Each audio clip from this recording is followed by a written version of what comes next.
Hi friends, இந்த வீடியோவில் வந்து நம்ம என்ன பார்க்க போகிறோம் அப்படின்னா, இப்போ வந்து வெளிநாடுகளில் வந்து நம்மளோட கேம் சேஞ்சர் திரைப்படத்துக்கிட்ட வந்து நம்மளோட விடாமுயற்சி திரைப்படம் தோற்றுருக்கு அப்படின்றது இப்போ வந்து அஃபிஷியல் நியூஸ் வந்துருக்குங்க. ஸோ அதை பற்றி அந்த வீடியோ நம்ம டீட்டெயிலாக பேச போகிறோம். இப்போ வந்து நம்ம தல அஜித்தோட நடிப்பில் வந்து விடாமுயற்சி அப்படின்ற திரைப்படம் வந்து அவர் வந்து நடித்து முடிச்சிருக்காங்க.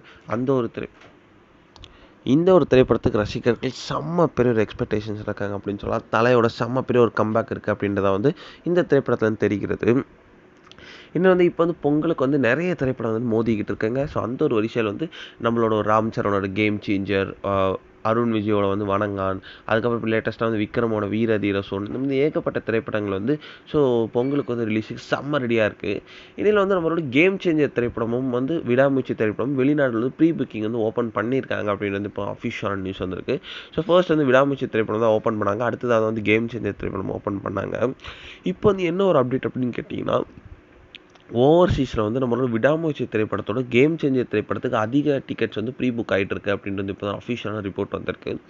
இந்த ஒரு விஷயம் வந்து தலஜித் ஃபேன்ஸ் பற்றியில் ரொம்ப ட்ரெண்டிங்காக போயிட்டுருக்கு. அதாவது இந்த ரெண்டு திரைப்படங்களும் மோதிக்கிற நிலையில் விடாமுயற்சி திரைப்படம் வந்து கொஞ்சம் அடி வாங்குது அப்படின்றது இப்போ வந்து நியூஸ் கிடச்சிருக்கு. கேம் சேஞ்சர் திரைப்படம் வந்து நல்ல ஒரு ஓவர்சீஸ் புக்கிங் பண்ணிகிட்டு இருக்கான். இந்த ஒரு விஷயம் வந்து தலஜித் ஃபேன்ஸ் பற்றியில் செம்ம ஒரு அதிர்ச்சியான விஷயமா போயிட்டுருக்கு.